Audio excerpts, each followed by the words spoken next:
The Soviet Union wasn't anything like what Western movies show. You know, those Cold War thrillers where every Russian lives in a grey concrete nightmare with KGB agents lurking behind every corner? The reality was way more bizarre, and in some ways, way worse. Imagine waking up in a place where your personal bathroom wasn't personal at all, where the toilet and shower were shared with 7 other families, where every single morning meant strategic planning just to brush your teeth without someone pounding on the door. That was daily life for millions of Soviet citizens. And while you lie there in your soft bed with your private bathroom just steps away, let me paint you a picture of what it meant to wake up on the other side of the Iron Curtain. Oh, and if you're enjoying these stories, I'd really appreciate a like or subscribe. Super curious where you're all listening from, so drop a comment with your location and what time it is there. Always blows my mind how people are falling asleep to this all over the world. Alright, let's head back to the Soviet Union of the 1950s. Trust me, it's going to be quite a ride. But first, get comfortable. Seriously, adjust those pillows, pull up that blanket, because where we're going, you're going to want to be cozy. So congratulations, you just woke up in a Soviet communalka in Leningrad, 1953. Stalin has just died, but his legacy is everywhere around you. The air in your room is chilly, central heating exists, but it's inconsistent. Your breath makes little clouds in the morning air. The thin blanket you've piled with coats for extra warmth has left you with a slight backache. Not like your comfy bed right now with its memory foam and perfectly regulated temperature. Your ears pick up the sounds before your eyes fully open, the clatter of pots in the shared kitchen, someone's argument about who used the last of the sugar, a toilet flushing through ancient pipes that groan like they're being tortured, a baby crying in the room next door. The walls in these old pre-revolutionary apartments are thick, but the doors are thin and sound travels in strange ways. You're one of the lucky ones. Your family has a room to itself, a single room, mind you, not an apartment, that measures about 150 square feet. This room is your entire living space. It's where you sleep, eat when you're not using the communal kitchen, entertain guests, and store everything you own. Privacy is a luxury that simply doesn't exist here. The concept would seem almost bourgeois.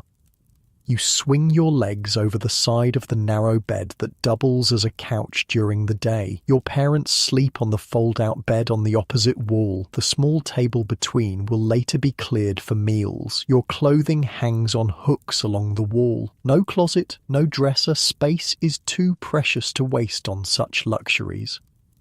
Time to face the morning challenge, the bathroom. In a communalka with 8 families, timing is everything. Too early and you'll be shivering in the cold. Too late and you'll be standing in line, possibly making yourself late for work or school. The unwritten schedule that everyone grudgingly follows gives each family about 15 minutes. Some mornings, that's barely enough time to use the toilet, splash water on your face, and brush your teeth. You grab your toiletry kit, everyone keeps their personal items separate, and your towel, opening your door carefully to avoid the squeak that might wake the neighbour's baby. An angry neighbour is the last thing you need this early. You step into the long corridor that connects all the rooms. This hallway is dim, lit by a single yellow bulb. The parquet flooring, once elegant in pre-revolutionary times when this was a single apartment for a wealthy family, is now worn down by decades of foot traffic. The wallpaper is peeling in places, revealing layers beneath like geological strata, each representing a different era of Soviet history. The bathroom door is closed. Bad sign. You stand in line behind Dmitry Petrovich, the factory foreman who lives in the room near the entrance. He nods at you, his face still puffy with sleep, his grey stubble catching the weak light. Nikolaeva is in there, he mutters, referring to the elderly widow who seems to take the longest despite having the least hair to wash. Been 10 minutes already. You sigh and lean against the wall. This is normal. This is life. the daily negotiation of shared space that every Soviet citizen learns from childhood. While you wait, you might as well check the day's schedule posted near the kitchen entrance, an informal system to manage kitchen time slots, especially for dinner when everyone is trying to cook at once. The kitchen itself is a strange mix of private and public. Each family has their own designated shelf in the single refrigerator, their own cabinet for dry goods, and often their own cooking burner. The single gas stove has been modified over the years to accommodate multiple pots simultaneously with 4 or 5 burners of varying reliability. Some families have even installed their own separate burners to avoid the inevitable conflict over cooking times. Finally, the bathroom door opens. Steam billows out as Nikolaeva emerges, her thin hair wrapped in a towel. She gives you a curt nod as she passes. Dmitry Petrovich gestures for you to go ahead. His need is less urgent than yours, a small kindness in a system where small kindnesses matter enormously. The bathroom is basic, a stained tub with a shower attachment, a toilet with a chain pull, a cracked sink. The hot water is actually hot this morning, a good omen for the day ahead. You rush through your routine, keeping one eye on your watch. 7 minutes, 8. You need to leave enough time for others.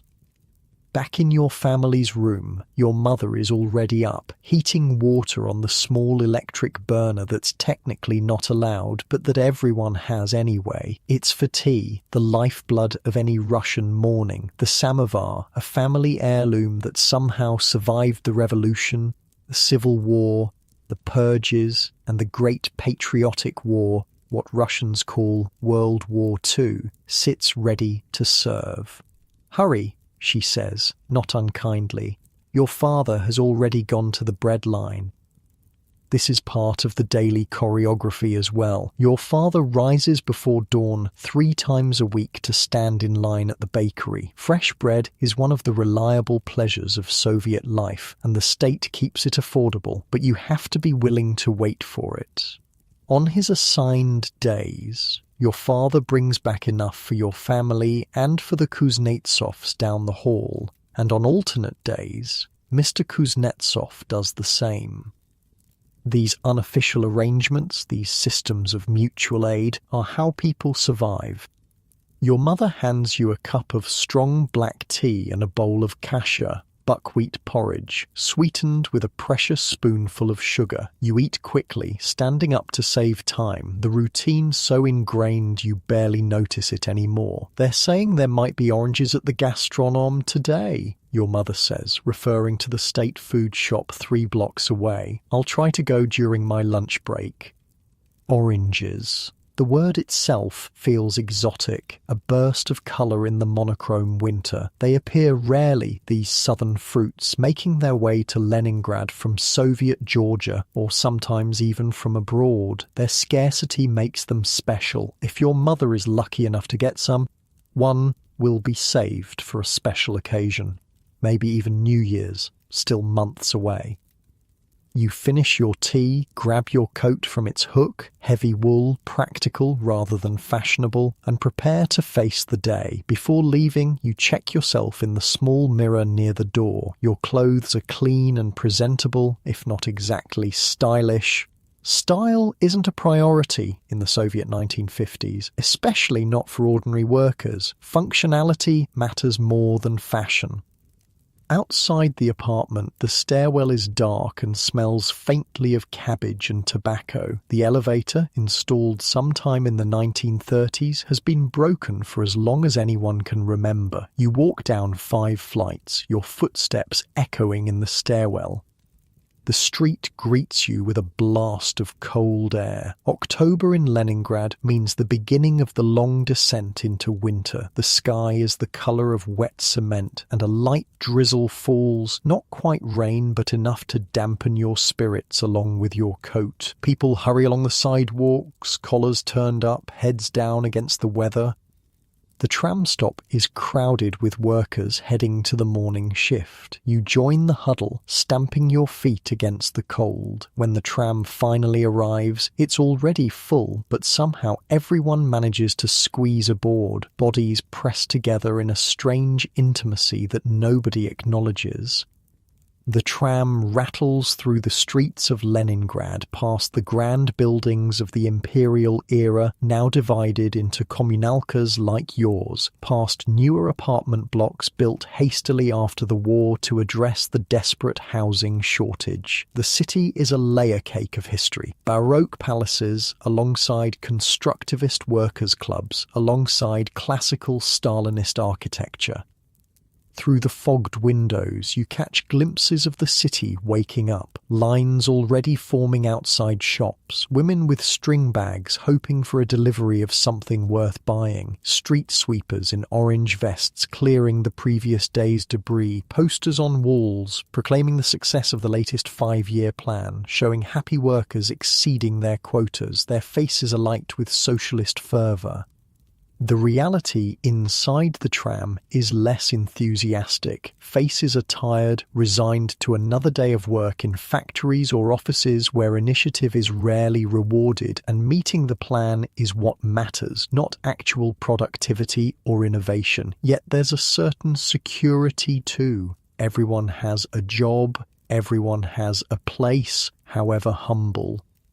At your stop, you squeeze your way to the exit, mumbling, "Excuse me" and "Pardon" as you step on toes and brush against damp coats. Outside again, you join the stream of workers heading toward the factory gates. The Kirov Works spreads out before you, a sprawling complex of buildings where thousands of workers produce machinery for the Soviet state. Smokestacks release plumes into the grey sky, and the sound of metal on metal creates a constant industrial backdrop. The factory is a city unto itself, with its own rhythms and hierarchies. At the gate, you show your papers to the guard, who barely glances at them. He sees you every day, after all. Inside, you head to your section, nodding to colleagues along the way. The changing room is humid, with the body heat of workers removing street clothes and donning work attire. Conversation is muted, practical. Who has heard about a shipment of winter boots coming to the department store? Whose child is sick? Which section of the factory might exceed its quota this month, earning everyone a bonus? Your locker contains your work clothes, sturdy pants, a thick shirt, protective gear for your specific job. You change quickly, the workday waits for no one, and tardiness can mean trouble with the shift supervisor, or worse, attention from the party representative who keeps an eye on worker discipline. The factory floor is already humming with activity when you arrive at your station. The noise is immediate and enveloping. Machines pounding, metal screeching against metal, the shouts of foremen making themselves heard above the din. The air is thick with the smell of oil and hot metal and the sweat of hundreds of workers. Your job is precise and repetitive, operating a lathe that shapes metal components for tractors. These tractors will go to collective farms across the Soviet Union, part of the endless drive to mechanize agriculture and increase production. You take pride in your work, despite the monotony. There's something satisfying about seeing the raw metal transformed into a useful part, about knowing your hands have created something that will help feed the country. The morning passes in the familiar rhythm of work. Your hands move almost without conscious thought, muscle memory taking over. Your mind wanders as it often does to dreams and plans, maybe saving enough for a radio, maybe one day getting your own apartment through the factory housing list. Though the wait is years long. Maybe seeing your name on the board of top workers, earning a little extra money and respect. Around you, the great machine of Soviet industry grinds on, workers at their stations, each a cog in the vast apparatus of the state economy, quotas to meet, plans to fulfill, the new Soviet man and woman building socialism through labour. But the reality is more complex than the propaganda posters suggest. You see how corners are cut when materials run short, how quality is sacrificed for quantity when the end of the month approaches and quotas loom, how the official numbers reported upward bear little resemblance to what's actually produced. You see too the small resistances, workers slowing down when supervisors aren't watching, saving their energy, the jokes whispered during breaks, subtle mockeries of the system everyone depends on but few fully believe in anymore, the informal networks that ensure you can get the parts you need when official channels fail. This is the double reality of Soviet life in the 1950s, the official story of socialist progress marching ever forward and the lived experience of ordinary people navigating shortages, bureaucracy, and the thousand small frustrations of daily existence. Mid-morning, the factory horn sounds for the first break, 10 minutes to stretch, to grab a quick smoke for those who do, to exchange a few words with colleagues. The factory cafeteria is open, serving weak tea and basic snacks. Some workers bring their own food from home. A sandwich, perhaps, or leftover kasha from breakfast. You step outside for a moment, grateful for the fresh air despite the drizzle. The factory yard is grey concrete, but beyond the walls you can see the city, and beyond that, glimpses of the Baltic Sea. Even through the industrial haze, there's a certain beauty to Leningrad. The city, built by Peter the Great as Russia's window to the west, the city that survived 900 days of Nazi siege during the war. The horn sounds again. Break over. Back to the machines, back to the quotas, back to building the socialist future one tractor part at a time. The day stretches ahead, predictable in its demands yet full of the small human dramas that unfold in any workplace. And as you return to your station, adjusting your protective goggles and checking your tools, you're part of something larger than yourself, a vast experiment in creating a different kind of society, for better or worse. The Soviet system has its deep flaws, its repressions and shortages, its contradictions between ideology and reality, but it also provides a basic security, a sense of belonging that many find comforting in an uncertain world. The lathe spins up again, metal shavings curling away from the blade. Another component takes shape under your practiced hands. Another small piece of the Soviet economy slides into place. The morning shift continues, each hour marked by the factory clock that everyone watches with the same intensity. Time moves differently here, stretching out during the long hours of work, then suddenly accelerating as the end of the shift approaches. There's a rhythm to factory life, as predictable as the seasons yet never quite the same from day to day. You work steadily, your mind half on the task and half elsewhere, on the evening ahead, on the letter you received yesterday from a cousin in Moscow, on the rumour that the factory might exceed its monthly quota, meaning bonus pay for everyone, small hopes and concerns, the texture of ordinary life. Around you, the great industrial symphony plays on, the sounds of machinery, of human voices calling instructions or warnings, of metal and wood and the basic materials of production. This is the sound of socialism being built, or so the slogans say. The reality, as always, is more complicated, but for now, the work continues, carrying you through the morning toward whatever the rest of the day might bring. The factory horn blares, signalling the change of shift. It's now 1962, and the Soviet Union has evolved since Stalin's death. Khrushchev's thaw has brought subtle changes to everyday life. The fear that once permeated everything has lessened, though it hasn't disappeared entirely. People speak a little more freely, though they still watch what they say and where they say it. You've moved up in the world. After years of faithful service at the Kirov Works, you've been promoted to section supervisor at a newer factory in Moscow. The capital city pulses with energy that Leningrad, for all its beauty, couldn't match. Moscow is the heart of Soviet power, where decisions that affect millions are made behind the Kremlin walls. More importantly, you now have your own apartment. Not a room in a communalka, but an actual one-bedroom apartment in one of the new Khrushchevka buildings sprouting across Moscow. These 5-story apartment blocks are basic, cheaply constructed with thin walls and tiny kitchens. But they offer something precious: privacy. Your own entrance, your own bathroom, your own kitchen. After years of communal living, this feels like unimaginable luxury.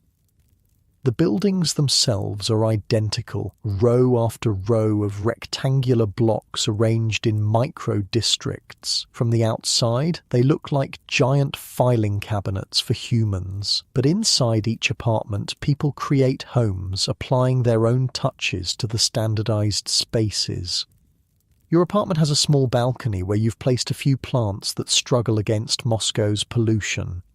The furniture is standard Soviet issue, functional rather than beautiful, but it's yours. The morning routine is different now. You wake to an alarm clock instead of the sounds of neighbours. The bathroom is free whenever you need it. Breakfast is still tea and perhaps bread with butter, but you prepare it in your own kitchen at your own pace. Small freedoms, but they matter.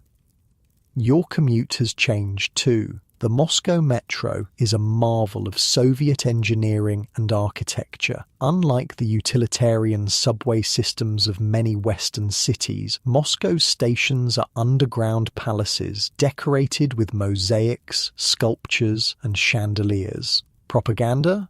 Yes, but beautiful propaganda, designed to elevate the daily experience of the ordinary worker, to suggest that the Soviet system values them enough to make even transit beautiful. You stand on the crowded platform surrounded by workers heading to factories, offices and construction sites across the capital. The train arrives precisely on schedule. The Moscow metro is famously reliable, and you squeeze aboard with dozens of others. Despite the crowd, there's a peculiar silence. Few people chat during the Moscow commute. Some read newspapers or books, but most just stare ahead, lost in thought, saving energy for the workday ahead. Your stop is in an industrial district on Moscow's outskirts. The factory itself is newer than the Kirov Works, built during the post-war industrial expansion. It produces components for Soviet televisions, still a luxury item for many families, but increasingly common as the Soviet standard of living slowly rises. As section supervisor, you have responsibilities beyond your own productivity. You oversee 20 workers, making sure they meet their quotas, maintaining discipline, and dealing with the inevitable problems that arise when materials run short or machinery breaks down. It's a delicate position, caught between the demands of upper management and the realities faced by workers on the floor. You arrive early, as always. Good supervisors set an example. Your office is little more than a glass-walled cubicle at the edge of the factory floor, but it represents your rise within the system. On the desk sits a photo of your family, a telephone that connects to other departments, and stacks of paperwork, the endless documentation that oils the gears of the Soviet bureaucracy. The morning meeting with other supervisors is the first order of business. The factory director, Comrade Volkov, presides. He's a party man, competent enough, but owing his position more to political reliability than technical expertise. His deputy, the chief engineer Sokolov, is the one who really understands how things work. This division between political authority and practical knowledge is typical throughout the Soviet system. Comrades, Volkov begins, I've just come from the ministry meeting. The planned targets for the third quarter have been increased. We're expected to raise production by 12%. A murmur runs through the room. 12% is substantial, especially mid-year when resources have already been allocated based on the original plan. "Where are we supposed to get the additional materials?" asks Antonina Sergeyevna, supervisor of the assembly section. She's been at the factory since it opened and isn't afraid to ask difficult questions. Volkov shrugs slightly. "The ministry assures us the supply increases will follow. In the meantime, we must find reserves within our current allocations." Everyone knows what this means. Reserves is code for cutting corners, for making do, for the 1,000 improvisations that keep Soviet factories running despite the rigid planning system. It's understood but never officially acknowledged that meeting targets often requires creative solutions that might not strictly follow regulations. The meeting continues with updates on various issues: a delayed shipment of components from Sverdlovsk, a visit from party officials next week, the upcoming factory sports competition. Throughout, there's the subtext that everyone understands: the official goals and the practical realities rarely align perfectly, and the gap must be navigated carefully. After the meeting, you head to your section to greet the workers as they arrive. You know each of them, their strengths and weaknesses, their family situations, their ambitions or lack thereof. There's Mikhail, a talented technician who drinks too much. Galina, a young woman recently graduated from technical school. Old Fyodor, who remembers the war and works with meticulous care but at his own pace. "Good morning, comrades," you say as they gather. "We have new targets from above, 12% increase." The responses are predictable: groans, eye-rolling, a few muttered comments. But there's no real resistance. Everyone knows how the system works. Targets increase, workers adapt. Life goes on. "We'll start by checking our inventory," you continue. Galina, Nikolai, go through the storage room, count everything, including the unofficial reserves. Everyone understands. The unofficial reserves are components and materials hidden away for emergencies, a common practice in Soviet factories where official supply channels often fail to deliver on time. It's technically against regulations, but without such measures, production would frequently grind to a halt.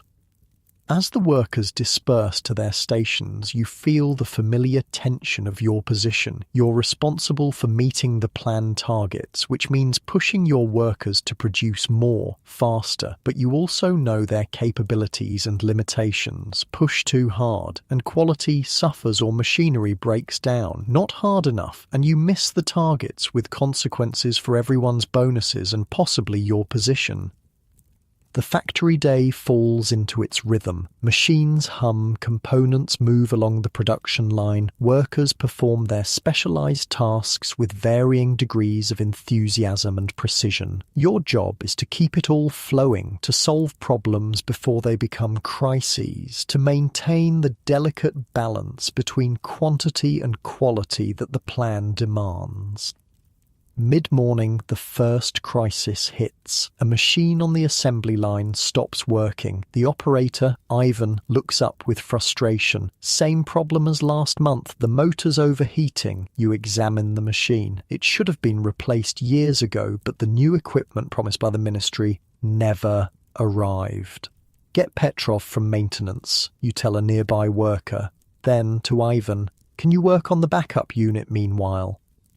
The backup unit is older and slower, but it functions. This is another unofficial adaptation, keeping old equipment running past its scheduled replacement, finding workarounds for chronic shortages. Soviet factories excel at improvisation, at making do with what's available rather than what's needed. Petrov arrives, toolbox in hand. He's nearing retirement age, with decades of experience fixing machinery that official protocols would have scrapped long ago. Again, he sighs, seeing the problem. "I'll see what I can do, but we need the new part from Kharkov." "Is there anything in the workshop we could use?" you ask, meaning, can you fabricate something that will work well enough? Petrov considers. "Maybe. Let me check what Sergey's been hoarding." he heads off toward the maintenance workshop, where Sergei, the head of maintenance, keeps his own unofficial inventory of parts salvaged from other machines or fabricated in-house. This is how things actually get done, through personal connections, unofficial channels, and creative interpretations of the rules. The formal system, with its rigid plans and centralized allocation of resources, is too slow and unresponsive to meet the daily challenges of production. So a parallel system has evolved, one that everyone participates in but nobody officially acknowledges. By noon, Petrov has the machine running again, though he warns it won't last long without the proper replacement part. You make a note to call your counterpart at the Kharkov factory. You once helped them out with some capacitors during a shortage, and perhaps they'll return the favour. The lunch break offers a brief respite. The factory cafeteria serves basic but filling food at heavily subsidized prices: cabbage soup, kotlety, meat patties with mashed potatoes, compote to drink. Food is fuel here, not an experience to be savoured. Workers eat quickly, some reading the factory newspaper, others discussing last night's hockey match or sharing family news. You sit with the other supervisors, the conversation a mix of shop talk and careful gossip. Who's being considered for promotion to the central office? Is it true that the electronics factory across town received a shipment of Japanese components? Will the summer vacation schedules be approved soon? Information is a valuable currency in the Soviet system, and these informal exchanges are how much of it circulates. Official channels provide only selective facts, so people rely on personal networks to fill in the gaps. The result is a society where rumours flourish alongside official pronouncements, where truth is often somewhere in the middle, and where everyone becomes skilled at reading between the lines. After lunch, you check on the afternoon's production. The numbers look good so far, not enough to meet the increased target, but better than you'd feared. You'll need to find efficiencies somewhere though. Perhaps the evening shift can take on additional work if you arrange for extra payment through the bonus system.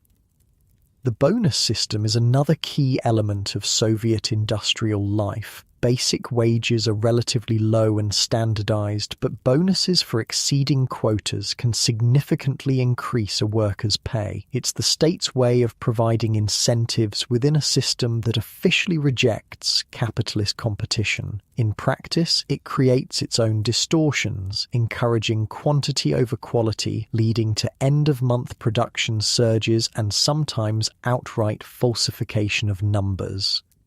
Your afternoon is consumed with the paperwork that documents everything the section produces. The Soviet economy runs on documentation, forms filed in triplicate, reports for various departments, statistics that travel up the hierarchy to become part of the vast data collection that supposedly guides central planning. How much of this information actually influences decisions at the top is unclear, but the paperwork must be completed nonetheless. At your desk, you fill out production reports while keeping one eye on the factory floor through the glass partition. You've become adept at this division of attention, satisfying the bureaucracy while still managing actual production. It's a skill every successful Soviet manager develops. A knock at your door interrupts the paperwork. It's Dmitri from the personnel department, a young man with ambitions beyond his current position. His visits usually mean either a problem or an opportunity, sometimes both. Comrade supervisor, he says with a formality that suggests official business. The party committee is reviewing candidates for the advanced training program in Moscow. Your name has been mentioned. This is significant news. The advanced training program could lead to a position at the ministry level, a considerable step up in both responsibility and privileges. But such opportunities in the Soviet system always come with political dimensions. I'm honoured, you reply carefully. Who has recommended me? The question is important. Sponsorship matters in the Soviet hierarchy, and knowing who supports you helps navigate the invisible currents of power. Dmitri smiles slightly. Comrade Sokolov spoke highly of your technical abilities, and of course your participation in last year's voluntary weekend work project was noted favourably. The translation is clear. The chief engineer values your competence, and your visible enthusiasm for officially promoted activities has been recognised. This is how advancement works, a combination of genuine ability and demonstrated political reliability. Not party membership necessarily, many managers aren't party members, but at least a willingness to participate in the rituals that affirm loyalty to the system. The committee would like to see more involvement in the factory's political education sessions, Dmitri adds. Perhaps you could lead one next month? The topic is technical innovation in service to socialist construction, and there's the implicit bargain. Show more political engagement and the path to advancement opens wider. It's not crude coercion you could decline without immediate consequences, but the incentives are clear. I'd be happy to prepare something, you say, knowing that an evening or two of research and writing is a small price for potential career advancement. After Dmitri leaves, you return to the production floor for the final hours of the shift. The afternoon energy is different, a combination of fatigue and the push to complete the day's quotas. Workers move with practiced efficiency, their bodies knowing the routines even as their minds might wander to evening plans or personal concerns. You make your rounds, checking quality, offering encouragement or correction as needed, maintaining the human connections that keep things running smoothly. A word of praise here, a suggestion there, a quiet warning to a worker whose attention is slipping. These micro-interactions are as important as the formal procedures in maintaining productivity. As the end of the shift approaches, there's the usual acceleration of activity. Nobody wants to leave tasks unfinished for the evening shift, partly from professional pride and partly because incomplete work reflects badly on the section's performance metrics. The last hour sees a flurry of completions, quality checks and handovers. Finally, the horn sounds, signalling the end of the day shift. Workers quickly clean their stations, a point of Soviet industrial discipline, before heading to the changing rooms. The evening shift workers are already arriving, creating a brief overlap where information is exchanged, issues highlighted, continuity maintained. Your day isn't quite over. There's a final meeting with the other supervisors to review the day's production and address any issues before tomorrow. But as you walk toward the administration building, you feel the subtle shift from work self to private self beginning. Soon you'll leave the factory gates, and despite the system's attempts to blur the boundaries between work and personal life, you'll step into a different role as neighbour, family member, friend, individual. This separation isn't complete in Soviet society, where one's work identity carries significant weight in all aspects of life, but there is still a distinction, a space where private thoughts and relationships exist apart from official roles. It's in this space, apartments, kitchens, circles of trusted friends, that much of what makes life meaningful takes place, regardless of the system's attempts to collectivize all experience. The evening stretches ahead with its own possibilities and constraints. Perhaps a stop at a shop if a rumour of available goods proves true, an hour in line if necessary, maybe a visit to a friend's apartment for tea and conversation, or a quiet evening at home with a book or the radio.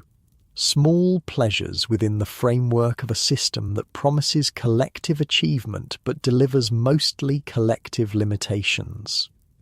As you enter the meeting room, you carry this awareness with you of the gap between official narratives and lived experience, between socialist promises and daily compromises, between the ideal Soviet citizen portrayed in posters and the real people navigating a complex system with a mixture of conformity, resistance, and simple perseverance. It's within this gap that the true story of Soviet life unfolds, day after ordinary day.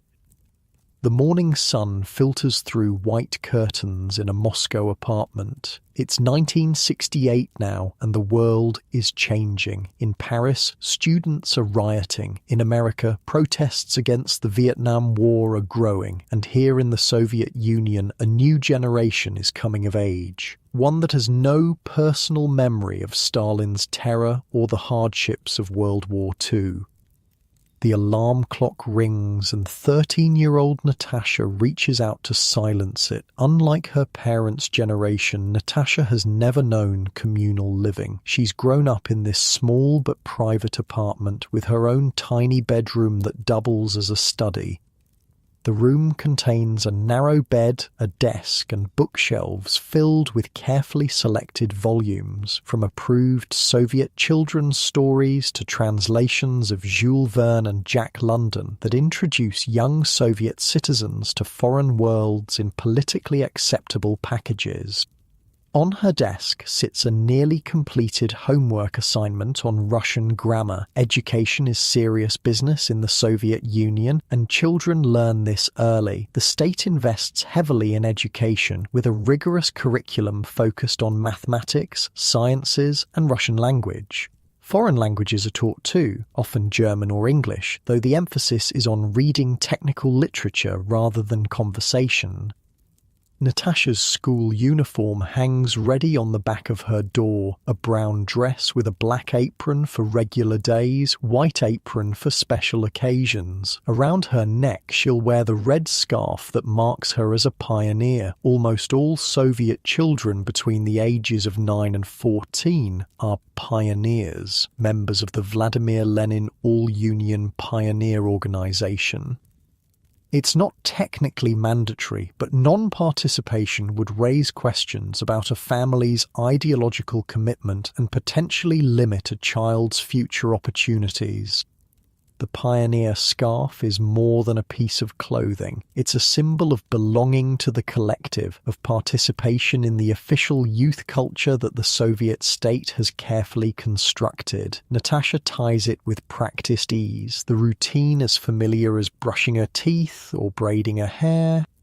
In the kitchen, her mother is already preparing breakfast. Kasha again, the ubiquitous porridge that forms the foundation of many Soviet meals, accompanied by black bread and tea. Her father sits at the table reading Pravda, the official party newspaper. The radio plays softly in the background, broadcasting the morning exercise program, followed by news emphasizing industrial achievements and friendship between socialist countries. "Hurry, Natasha," her mother says. "You have pioneer meeting before classes today." Pioneer meetings are a regular part of school life, sessions where children participate in organized activities designed to instill Soviet values. They sing patriotic songs, discuss the achievements of Lenin and the party, plan community service projects, and prepare for various competitions between pioneer troops. These activities aren't viewed as indoctrination, but as proper civic education, teaching children their role in the collective and their responsibility to contribute to society. Natasha eats quickly, gathers her school materials, and heads out. The school is within walking distance, one of the advantages of Soviet urban planning, where micro-districts are designed with schools, shops, and other services clustered near residential buildings. The morning is crisp, autumn painting the trees in Moscow's parks with hints of gold and red. Other children in identical uniforms converge on the school from surrounding apartment blocks, creating streams of brown and white flowing toward the imposing building with its statue of Lenin by the entrance. Inside, Natasha joins her pioneer troop in the assembly hall. 30 children stand in formation, scarves bright against their uniforms. At the front, the pioneer leader, a young woman studying education at the university, calls them to attention. The ceremony begins with the raising of the Soviet flag and the recitation of the pioneer oath. I, a young pioneer of the Soviet Union, in the presence of my comrades, solemnly promise to passionately love my Soviet motherland, to live, study, and struggle as the great Lenin bequeathed according to the laws of the pioneers of the Soviet Union. The words are familiar, repeated so often they've become almost automatic, yet there's still something stirring about 30 young voices speaking in unison, affirming their place in the great Soviet experiment. The collective experience is powerful, creating bonds between children who will grow up together, study together, and eventually work together in various branches of the Soviet economy. After the ceremony, regular classes begin. The Soviet school day is structured and intensive, typically beginning at 8:30 and continuing until mid-afternoon, 6 days a week. Subjects are taught in 45-minute periods with short breaks between them. The curriculum is standardized across the country. A child in Moscow learns exactly the same material as a child in Vladivostok or Tashkent, following identical textbooks and lesson plans. Natasha's first class is mathematics, taught by a stern woman whose dedication to her subject is matched only by her intolerance for carelessness. Soviet education emphasizes mathematics and sciences, areas where the country competes internationally and which form the foundation for engineering and technical careers that the planned economy requires. The teaching style is traditional. The teacher explains concepts at the blackboard, students take notes, complete exercises, and are called to the front to demonstrate their understanding. Rote learning and memorization play significant roles, especially in subjects like history, where the official interpretation of events must be absorbed precisely. But there's also genuine intellectual rigour, particularly in mathematics and sciences. By the time they finish secondary school, Soviet students have typically completed coursework in algebra, geometry, trigonometry, calculus, physics, chemistry, and biology at levels that often exceed Western requirements for college admission. After mathematics comes Russian literature, another cornerstone of Soviet education. Students study the classics of Russian literature extensively, though the interpretations are filtered through the lens of Soviet ideology. Pushkin, Tolstoy, and Chekhov are presented not just as great writers, but as critics of the pre-revolutionary order and forerunners of Soviet consciousness. For lunch, students eat in the school cafeteria, a simple meal of soup, kotlety, meat patties, and compote, fruit drink, subsidized by the state to ensure all children receive proper nutrition regardless of family circumstances. The equality of the cafeteria, like the uniformity of dress, reinforces the collective nature of Soviet education. Afternoon classes include history, taught strictly according to Marxist-Leninist principles, with emphasis on class struggle and the inevitable progress towards socialism, and physical education, where basic fitness is supplemented with pre-military training, especially for boys. The Soviet system views physical development as inseparable from intellectual growth, preparing children to be both productive workers and defenders of the socialist homeland if necessary. After school, Natasha doesn't immediately return home. Like many Soviet children, her day includes extracurricular activities organized through the school or the pioneers. Today, it's choir practice, preparing patriotic songs for the upcoming celebration of the October Revolution. Other days might involve sports, chess club, technical circles where children learn basic engineering skills or various forms of community service. These activities serve multiple purposes. They provide safe, supervised environments for children of working parents. They develop talents that might serve the state, and they further socialize children into Soviet values and collective behavior. They're also genuinely enjoyable for many children, offering opportunities to develop friendships and interests beyond the academic curriculum.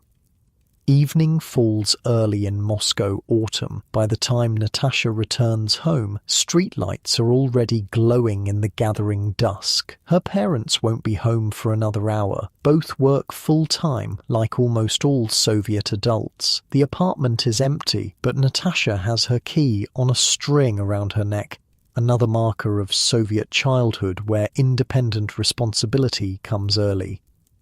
She makes herself a simple snack and settles at her desk to complete homework. The amount is substantial. Soviet education demands significant study outside classroom hours. Tonight's assignments include mathematics problems, memorization of a Pushkin poem, and preparation for an upcoming geography test on the industrial resources of the Soviet republics. Around 7, her parents return from work, tired but carrying a small treasure, oranges, a rare treat secured through her father's workplace distribution. Such parallel systems of allocation, where goods are distributed through workplaces rather than shops, help compensate for the chronic shortages in regular retail.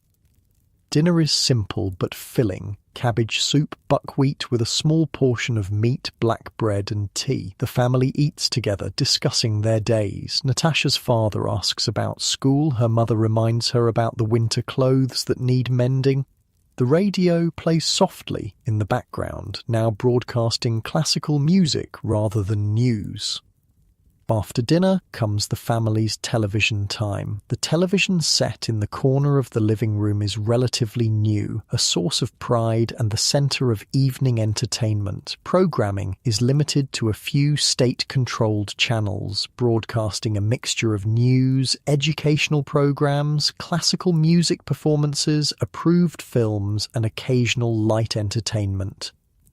Tonight features a documentary about Soviet achievements in space, the cosmonaut program being one of the genuine sources of national pride that crosses ideological lines. The images of Yuri Gagarin and other space heroes promote the narrative of Soviet scientific prowess and the superiority of the socialist system in developing human potential.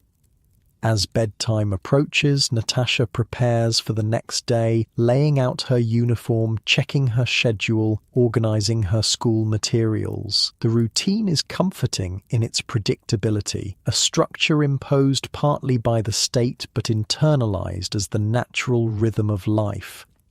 Before sleep, she reads for a while, a collection of approved stories about pioneer heroes, young people whose courage and dedication to socialist principles offer models for emulation. The narratives are simplistic by adult standards, but absorbing for a child, still constructing her understanding of the world and her place in it. 5 years pass. Natasha is now 18, in her final year of secondary school, and the decisions that will shape her adult life are approaching. The Soviet education system has tracked students throughout their school years, identifying aptitudes and directing them toward appropriate futures.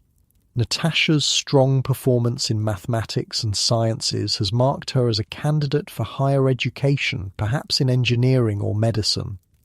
University admission is competitive but based primarily on academic performance rather than financial resources. Education at all levels is free, with stipends provided for university students. However, the number of places in each field is carefully planned according to the state's projected needs for various specialists. Personal preference is considered but subordinate to economic requirements. The Komsomol, the Communist Union of Youth, which most Soviet young people join at 14 when they graduate from the pioneers, plays a significant role in this transition period. Membership is even more important than pioneer participation, as it becomes part of an individual's permanent record and can significantly affect future opportunities. Komsomol recommendations influence university admissions and job placements, creating strong incentives for active participation and demonstrated ideological commitment.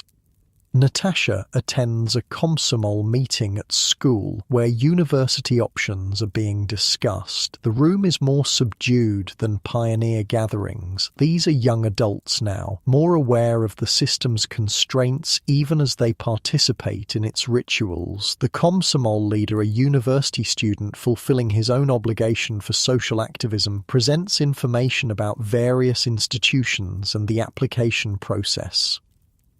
Engineering is particularly needed in the current 5-year plan, he explains, especially in the fields of electronics and automation. The Moscow Engineering Physics Institute is seeking qualified applicants, and Komsomol members with strong academic records will receive priority consideration.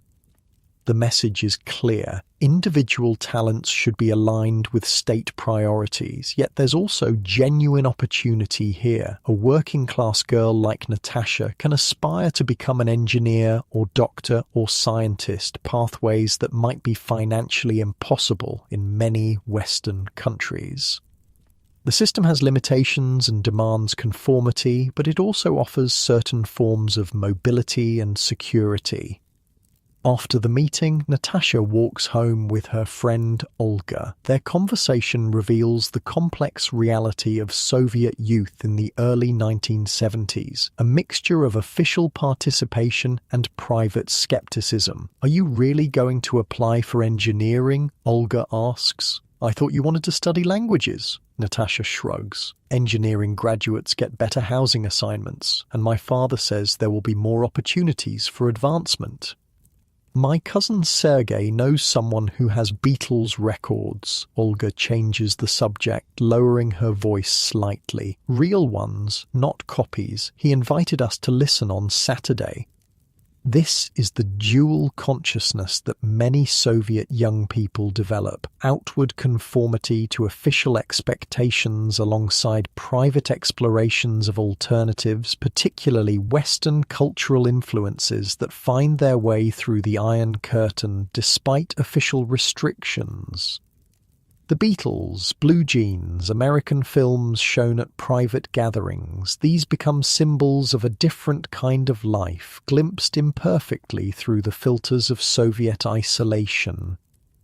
The next day at school, the class attends a special lecture on Soviet science and world progress. The speaker, a local party official, emphasizes how the socialist system creates better conditions for scientific development than capitalism, where research is supposedly driven by profit rather than human needs.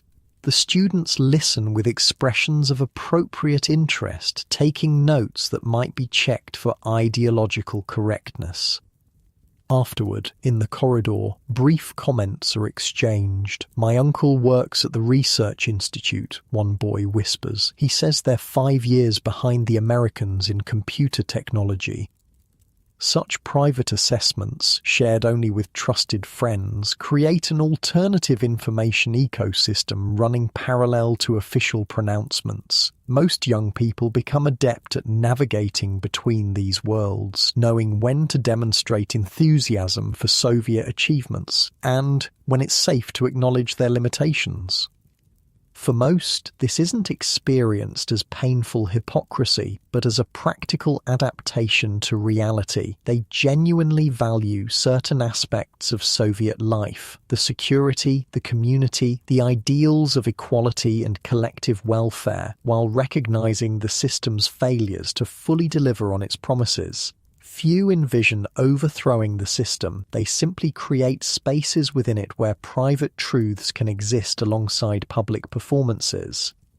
In the school library, Natasha researches university options. The books are well worn but comprehensive, covering various institutions and fields of study. The librarian, an older woman who has worked at the school for decades, offers guidance based on her knowledge of generations of students who have passed through.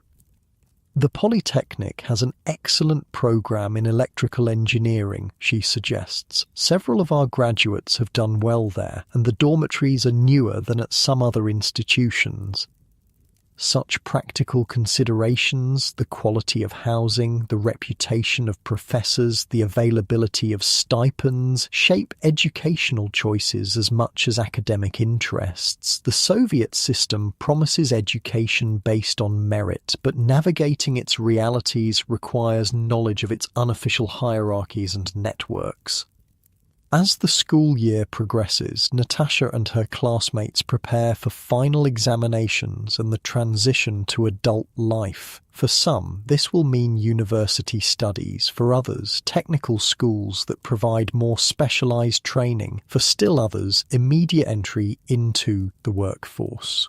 All know that their performances now will significantly influence their future paths within the system. The future stretches before them, predictable in its broad outlines but with variations possible within its structures. They will become engineers, doctors, teachers, factory workers, office employees, contributing to the socialist economy in assigned roles. They will receive apartments eventually, though often after years on waiting lists. They will marry, have children, vacation at state-run resorts on the Black Sea if they're fortunate. Few imagine the system itself might not endure. The Soviet Union in the early 1970s appears stable despite its inefficiencies and constraints. The experiences that have shaped these young people, the pioneer ceremonies, the Komsomol meetings, the standardized education with its emphasis on collective achievement, have prepared them for integration into the existing order, not for its transformation. Yet change is already working beneath the surface. The generation coming of age has subtly different expectations than their parents, shaped by relative material security rather than revolutionary fervour or wartime sacrifice. They take certain benefits for granted while being more aware of the system's limitations, especially in comparison to glimpsed Western alternatives.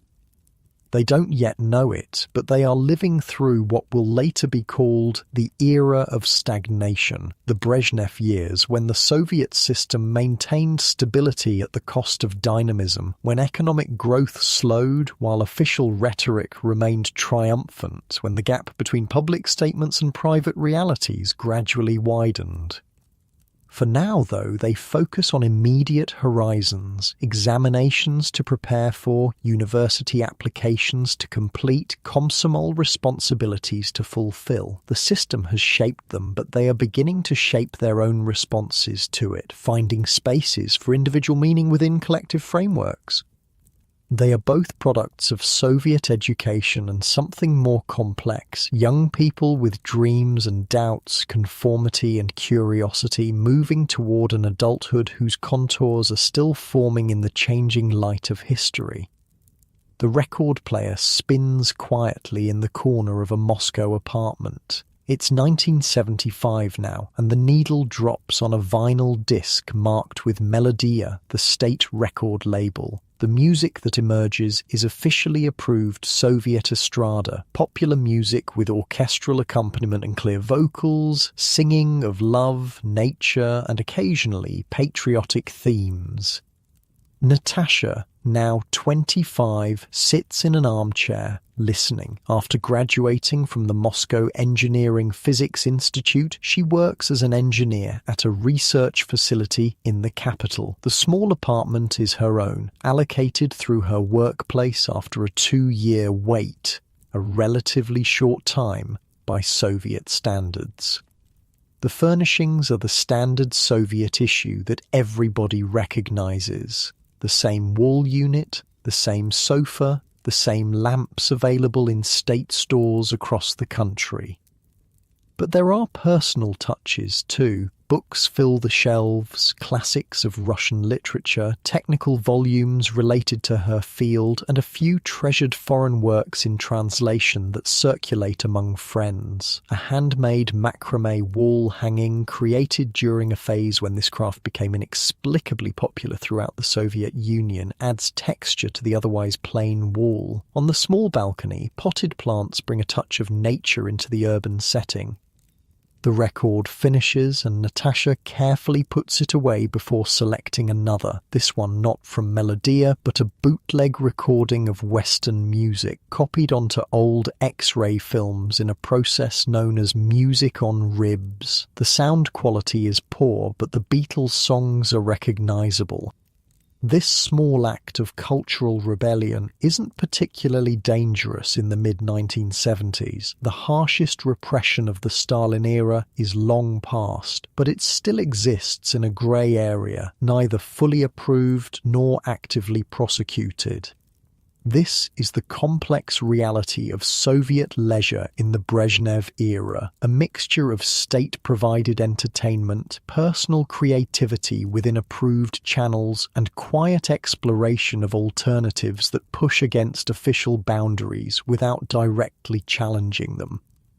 The telephone rings, interrupting the music. It's Olga, Natasha's friend since school days, now a doctor at a Moscow clinic.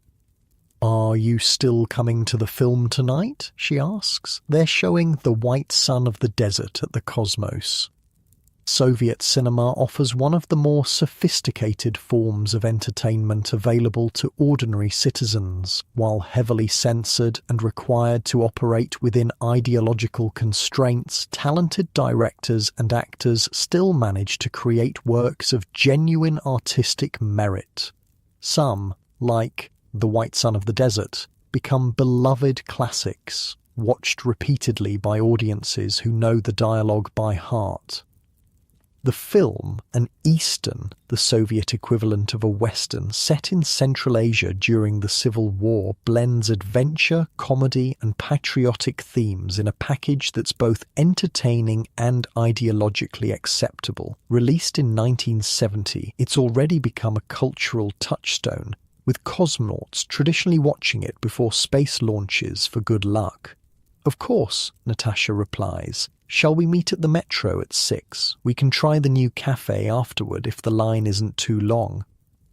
The emergence of cafes represents a small but significant expansion of leisure options in Soviet cities during this period. While not comparable to Western establishments in variety or atmosphere, they offer spaces for socializing outside the home or workplace, serving simple foods and non-alcoholic beverages in settings designed to be modestly attractive.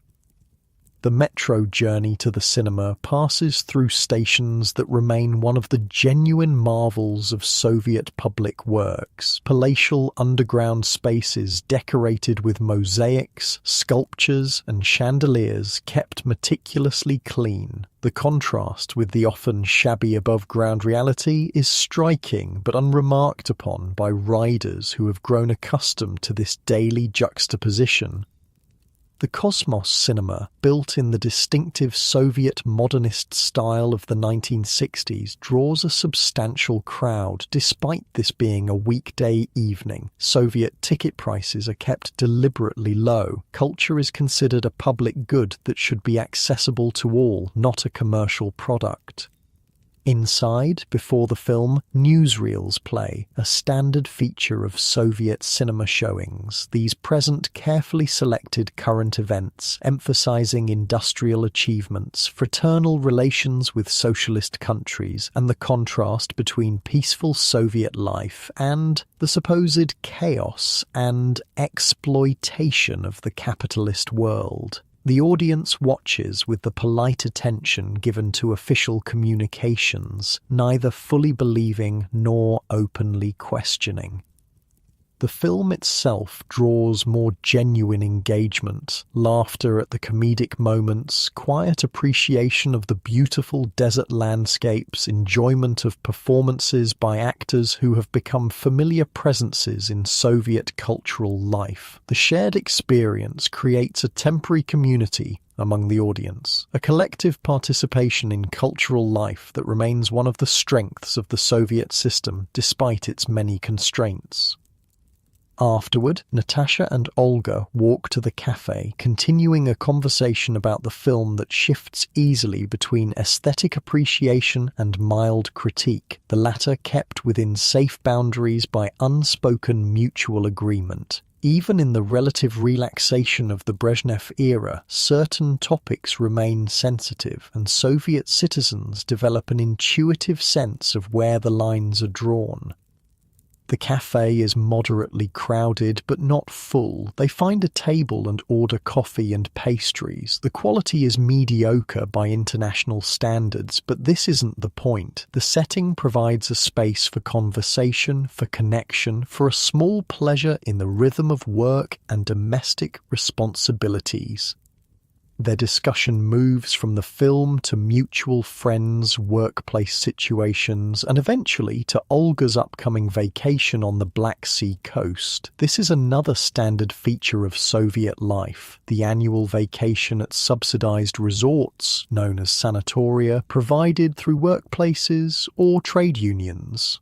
These vacations combine rest, medical treatments, and structured activities in a package that reflects the Soviet approach to leisure as something that should be both enjoyable and improving. "I've been assigned to Sochi this year," Olga explains. 2 weeks in August, the clinic director said it was a reward for exceeding our preventative care targets. Such allocations, putevki or vacation vouchers, are distributed through workplaces based on a combination of merit, need, and sometimes connections. The better resorts are highly sought after, particularly those on the Black Sea coast with its relatively warm climate and beaches, a precious commodity in a country where much of the territory experiences harsh winters.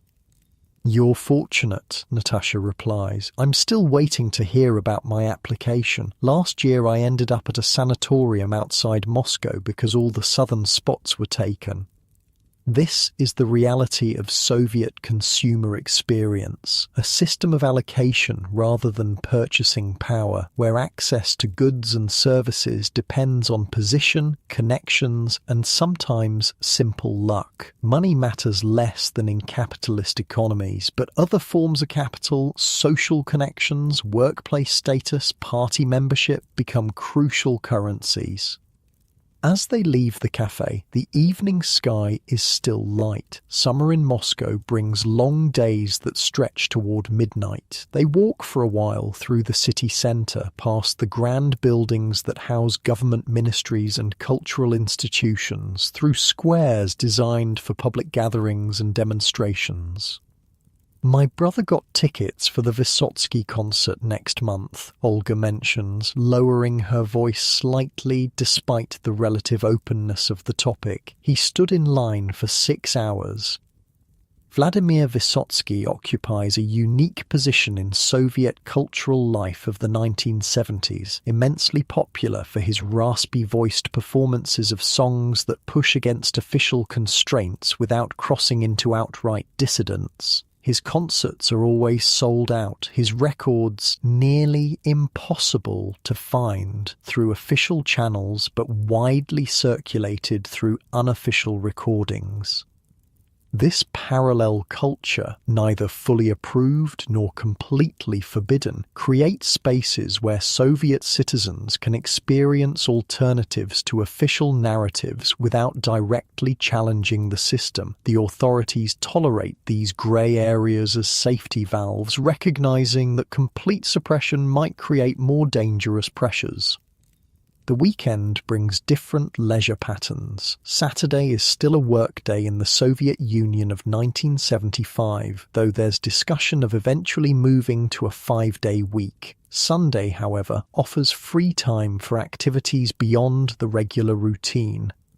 For many Soviet families, Sunday centers on domestic tasks, shopping for the week ahead, cleaning, repairs, and food preparation. Consumer services are limited, and the DIY approach is a necessity rather than a lifestyle choice. Soviet apartments are constantly being maintained, improved, and adapted by their occupants, who develop impressive skills in working around shortages of materials and tools.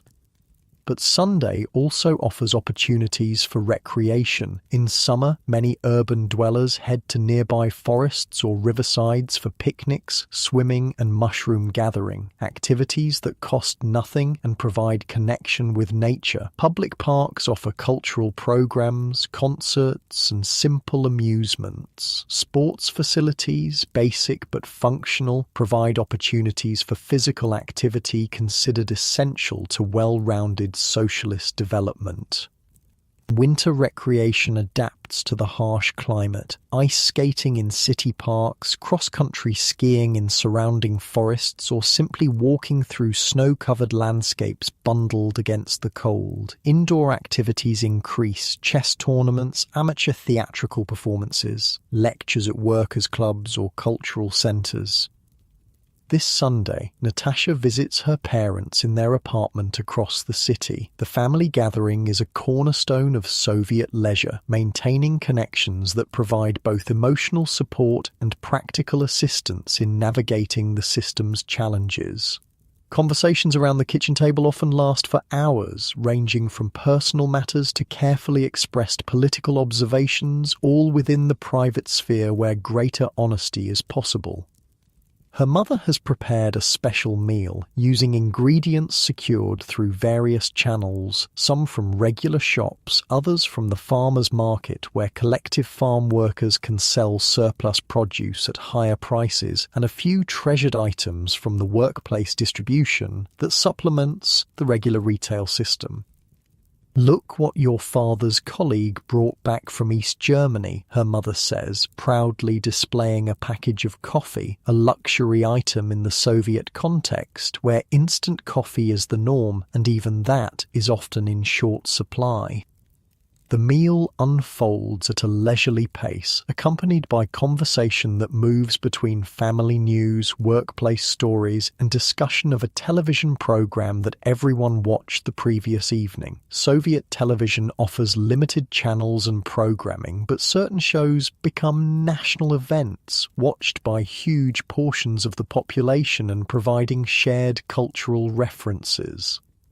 "Did you see 17 Moments of Spring?" her father asks, referring to a popular spy drama set during World War II. The whole design bureau stopped work to talk about the latest episode. These shared cultural experiences create connections across Soviet society, bridging differences in education, location, and occupation. Despite the system's many divisions and hierarchies, there remains a common cultural language that most citizens understand and participate in.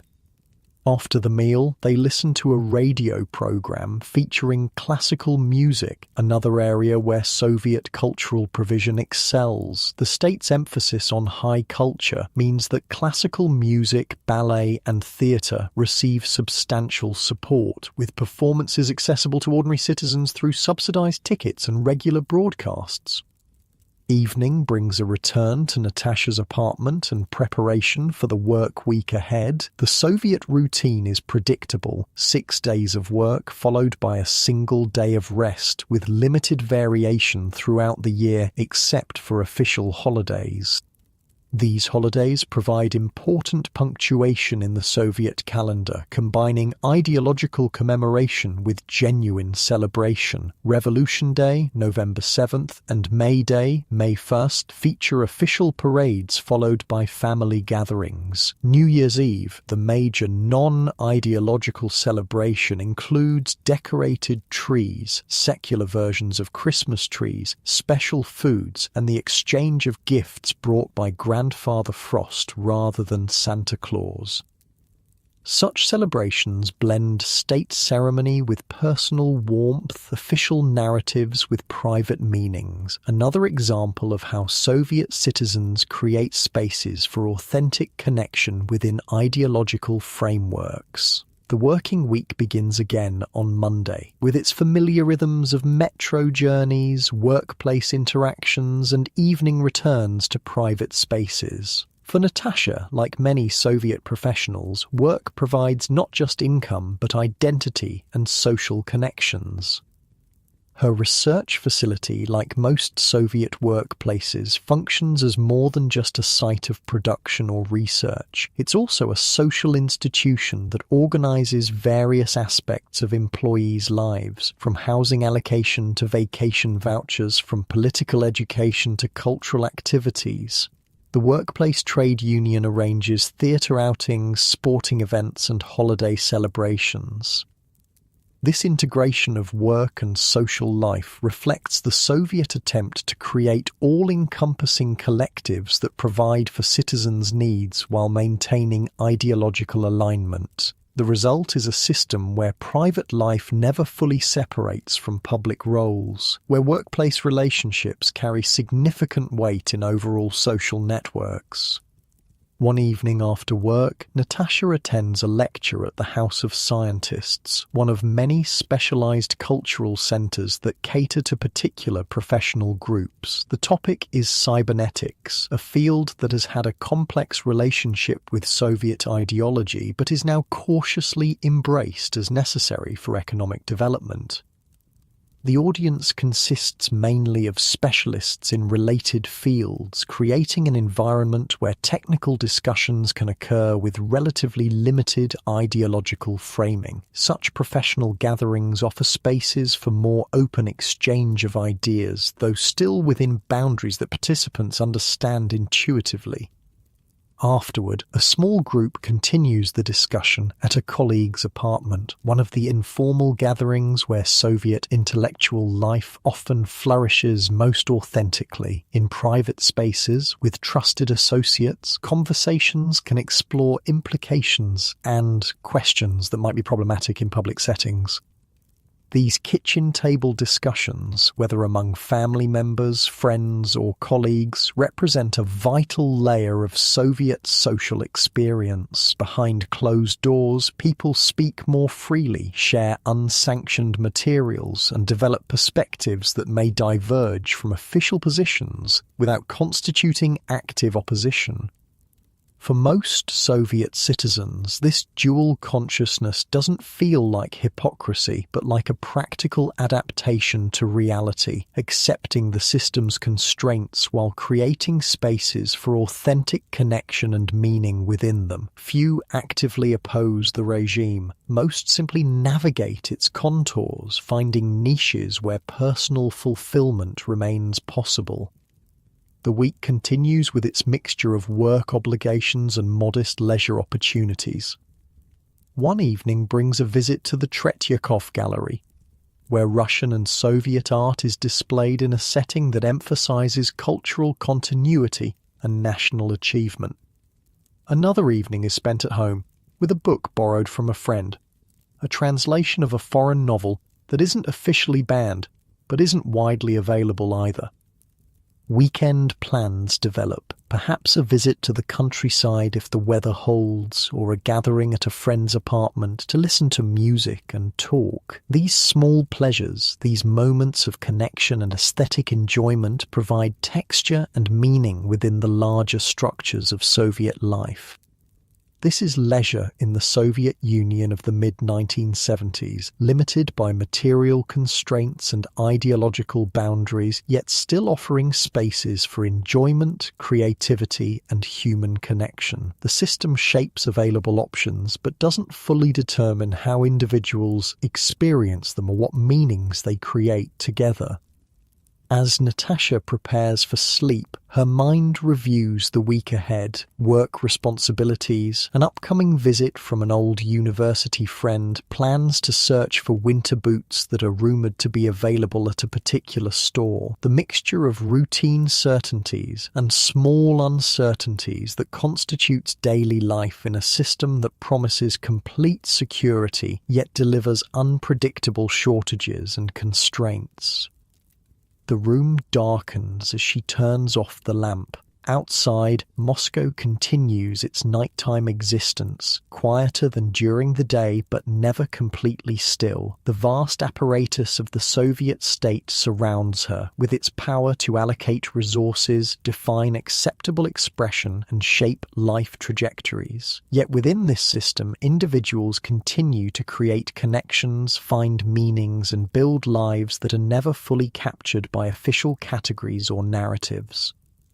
Sleep approaches gradually, bringing temporary release from the negotiations and adaptations that Soviet life requires. Tomorrow will bring another day of navigating between public performance and private authenticity, between collective imperatives and personal aspirations.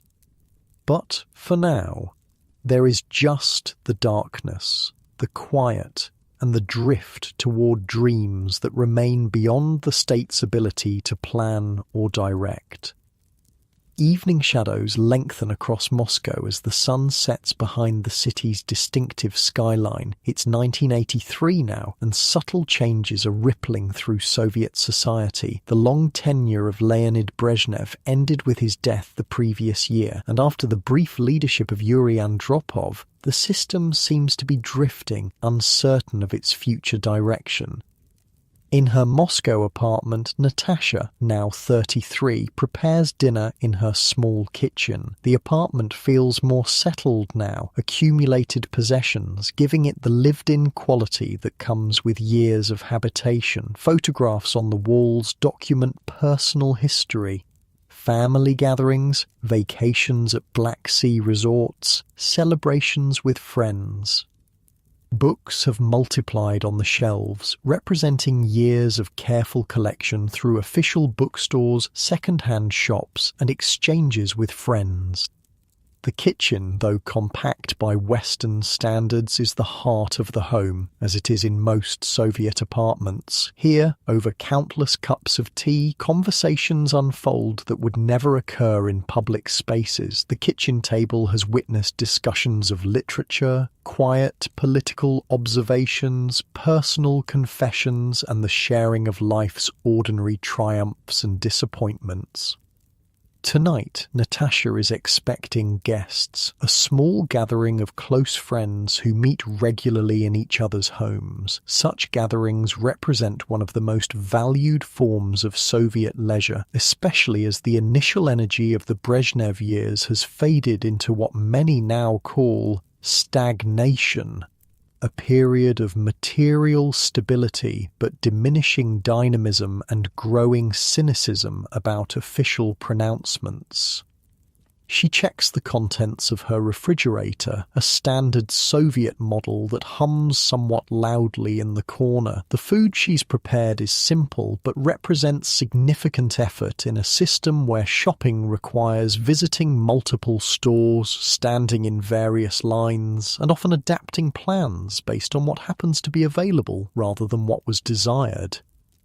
There's a salad of grated carrots and cabbage, boiled potatoes, pickles made by her mother from summer vegetables, black bread purchased fresh that morning, and a small amount of sausage secured through a workplace distribution. For dessert, there's a cake made from a recipe shared by a colleague, improvised to work around chronic shortages of certain ingredients. The doorbell rings and Natasha welcomes her first guests, Olga and her husband Mikhail carrying a bottle of Soviet champagne, Sovetskoye Shampanskoye, the sweet, inexpensive, sparkling wine that accompanies most Soviet celebrations. They're followed shortly by Viktor, a colleague from the Research Institute, and Irina, a university friend who now teaches literature at a secondary school. The ritual of gathering is familiar and comforting. Coats are hung in the small entryway, house slippers are offered, removing outdoor shoes is universal in Soviet homes, and everyone moves to the kitchen where most of the evening will unfold, despite the presence of a proper living room. Soviet kitchens, however small, are social spaces by long tradition. The conversation begins with exchanges of news. Whose child is doing well at school? Who has received a promotion? What new items have appeared in local shops? workshops, this gradually transitions to discussions of books recently read, films seen, music heard on the radio, or through unofficial recordings. Soviet cultural life remains rich despite limitations, with intense appreciation for works that manage to convey meaningful human experiences within ideological constraints. "Have you read Trifonov's latest?" asks Irina, referring to a Soviet author whose nuanced portrayals of urban life push against simplistic socialist realism without crossing into open dissidence. "Not yet," Natasha replies. "Is it available at the Lenin Library?" "There's a waiting list," Irina says, "but I can lend you my copy when I finish it." Such sharing of books, both officially published works that are simply hard to find due to limited print runs and unofficially circulated materials from abroad or by unpublished Soviet authors, creates networks of readership that supplement the official distribution system. As the evening progresses, the conversation deepens, touching on subjects that would be approached more cautiously in public settings. Not outright political opposition, few ordinary Soviet citizens engage in that, but more honest assessments of daily realities. Quiet acknowledgement of the gap between official promises and lived experiences. "My department hasn't received new equipment in 3 years, Victor notes. We're supposed to be developing cutting-edge technology with machines from the 60s. Others nod in recognition. The Soviet economy's growing difficulties are evident in workplaces across the country, though official media continues to report fulfilled plans and advancing socialism. This disconnect between rhetoric and reality has become a defining feature of late Soviet life, creating a society where most people participate in official rituals while maintaining private reservations. The television plays softly in the background. The evening news program Vremya, with its predictable format of leadership activities, industrial achievements, and critical reports on Western societies. Nobody pays much attention. Television in Soviet homes often serves as background rather than focus, except for particularly popular programs or films. After dinner, they move to the living room where Natasha's prized possession, a cassette player acquired through considerable effort and expense, allows them to listen to music that ranges from official Soviet recordings to unofficially duplicated Western albums. The sound quality is mediocre, but the content provides connection to a broader world of musical expression than state radio typically offers. The evening unfolds at a gentle pace, without the need to check watches or rush home. Public transportation runs until midnight in Moscow, and these gatherings of friends represent too important a source of connection and authentic exchange to be curtailed by concerns about the hour. Conversation turns to children. Olga and Mikhail have 2, now in primary school, and the complexities of raising them within the Soviet system. Parents navigate between wanting their children to fit in, to have the opportunities that come with successful participation in official structures like the Pioneers and Komsomol, and wanting to instill values that may sometimes conflict with official messaging. Sasha came home reciting that America wants war and the Soviet Union wants peace, Olga says of her 8-year-old son. "I tried to explain that ordinary people everywhere mostly want the same things. This delicate balancing act, teaching children to navigate the system without being fully defined by it, occupies many Soviet parents of this generation, themselves raised with less ambivalence about official narratives but now more aware of their limitations. As the evening continues, the conversation shifts to practical matters, strategies for securing scarce goods, information about which shops have received shipments of needed items, advice on navigating bureaucratic processes for anything from internal travel permits to apartment repairs. Such practical knowledge, shared through personal networks, is essential to successful navigation of the Soviet system. Official channels provide limited and often unreliable information, while personal connections offer both practical assistance and emotional support in dealing with the system's frustrations. Around 11, the gathering begins to disperse. The friends take their leave with warm embraces and plans for the next meeting, perhaps at Olga and Mikhail's apartment next month. The connection these evenings provide, the opportunity to speak more freely, to share authentic reactions to life's experiences, makes them precious in a society where public and private expressions often diverge significantly. After her guests depart, Natasha begins the small rituals of preparing for sleep. She washes the dishes, no dishwashers in Soviet apartments, and tidies the kitchen. The radio plays classical music from the single state channel still broadcasting at this hour. She waters the plants on her windowsill, living things that bring nature into the urban apartment and require daily attention that grounds her in simple, tangible care.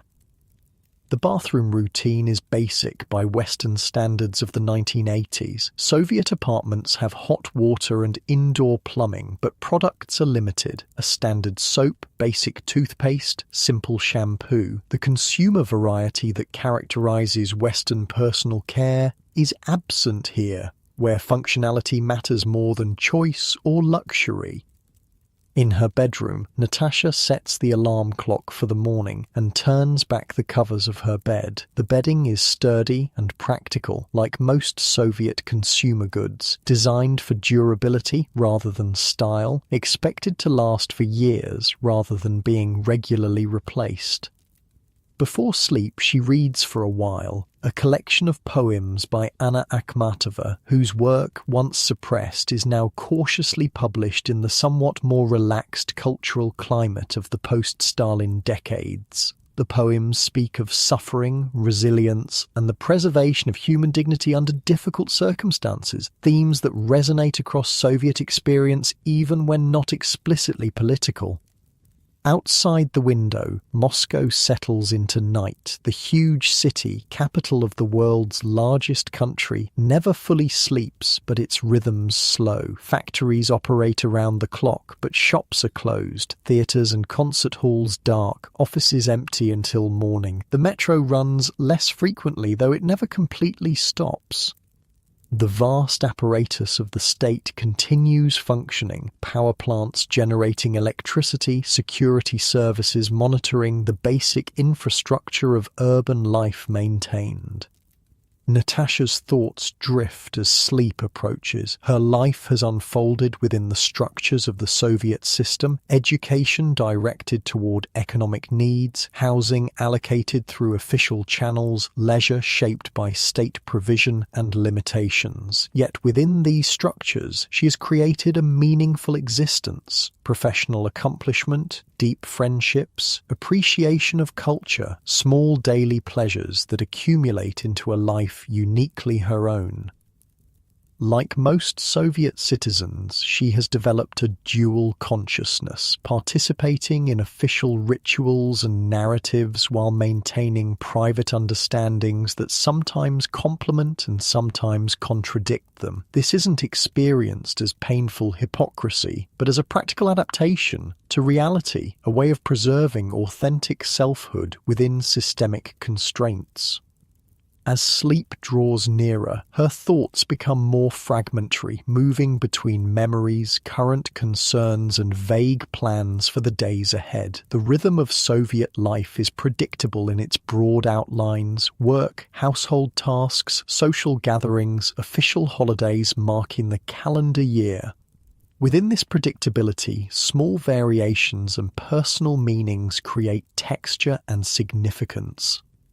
What she doesn't know, cannot know, as she drifts towards sleep in 1983, is that the system surrounding her, which appears solid and permanent despite its inefficiencies and constraints, has less than a decade remaining. The Soviet Union, which has shaped every aspect of her life, from education to housing to the food on her table, will dissolve before the 1980s end. The signs of strain are visible: economic stagnation, technological lag behind the West, growing cynicism about official pronouncements, but few imagine complete transformation rather than gradual reform. The vocabulary for what might replace the Soviet system doesn't yet exist in common discussion. The possibilities remain unarticulated except in dissident circles far from mainstream experience. For now, there is just this apartment, this evening, this gradual transition from wakefulness to sleep. Outside, the huge country continues its existence, spanning 11 time zones, encompassing hundreds of ethnic groups, structured by a political system that has endured for nearly 7 decades. Inside, a single citizen concludes her day, one life among millions, shaped by this vast experiment in creating an alternative to capitalism with all its achievements and failures. A few years later, in 1985, a new leader named Mikhail Gorbachev will ascend to power, introducing concepts like glasnost, openness, and perestroika, restructuring, that will unleash forces beyond his ability to control. The rigid structures of Soviet life will begin to loosen, creating both new possibilities and new uncertainties. For ordinary citizens like Natasha, these changes will bring complex mixtures of opportunity and challenge. Greater freedom of expression and access to previously restricted information will expand horizons. Economic reforms will create possibilities for initiative and entrepreneurship alongside inflation and instability. The solid guarantees of the Soviet system, guaranteed employment, stable prices, predictable if limited consumer access, will give way to the volatile dynamics of markets still taking shape.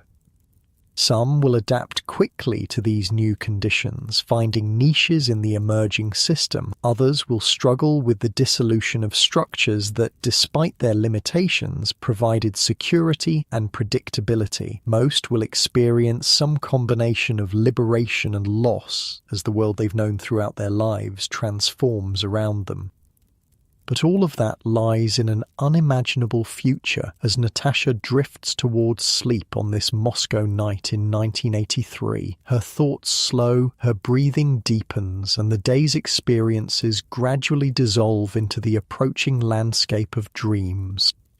The small sounds of the apartment, the refrigerator's hum, the occasional creak of the building settling, the distant murmur of a neighbour's radio create a familiar acoustic backdrop to the transition from wakefulness to sleep. These ordinary sounds, these modest comforts of home, exist within a system that encompasses everything from nuclear arsenals to space exploration, from industrial production to ideological pronouncements.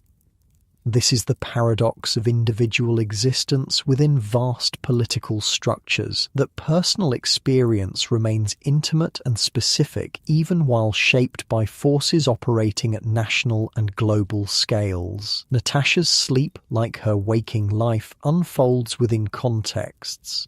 She didn't choose but has learned to navigate, finding spaces for authentic being within circumstances partly given and partly created.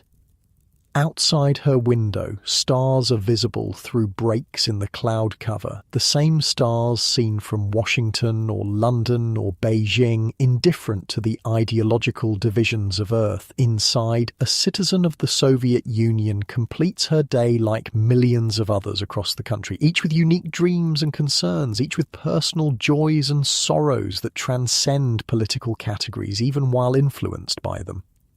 As consciousness fades, the boundaries between historical context and individual experience blur. There is just this moment, this gradual release of waking awareness, this drift toward the renewal that sleep provides. The complexities of Soviet life, its achievements and failures, its security and constraints, its collective narratives and private truths recede temporarily as sleep approaches. In this transition between wakefulness and dreams, between public participation and private renewal, Natasha's experience touches something universal. Beyond systems and ideologies, beyond the specific structures of Soviet life or its alternatives, there remains the basic human cycle of activity and rest, engagement and withdrawal, the social world and the intimate space of sleep. And as her breathing deepens and her thoughts scatter like leaves in a gentle wind, she crosses the border between historical specificity and the shared human experience of surrender to sleep. The Soviet citizen becomes simply a sleeping person, joined in this most basic of experiences with humans everywhere, regardless of the systems they inhabit or the ideologies they embrace or reject. The night deepens, Moscow sleeps, not everyone at once, but in overlapping cycles of rest and wakefulness that maintain the city's essential functions while allowing its citizens necessary renewal. Tomorrow will bring another day of navigation through the structures and possibilities of late Soviet life. But for now, there is just the darkness, the quiet, and the universal human journey into sleep. And with that, close your eyes and drift off to sleep.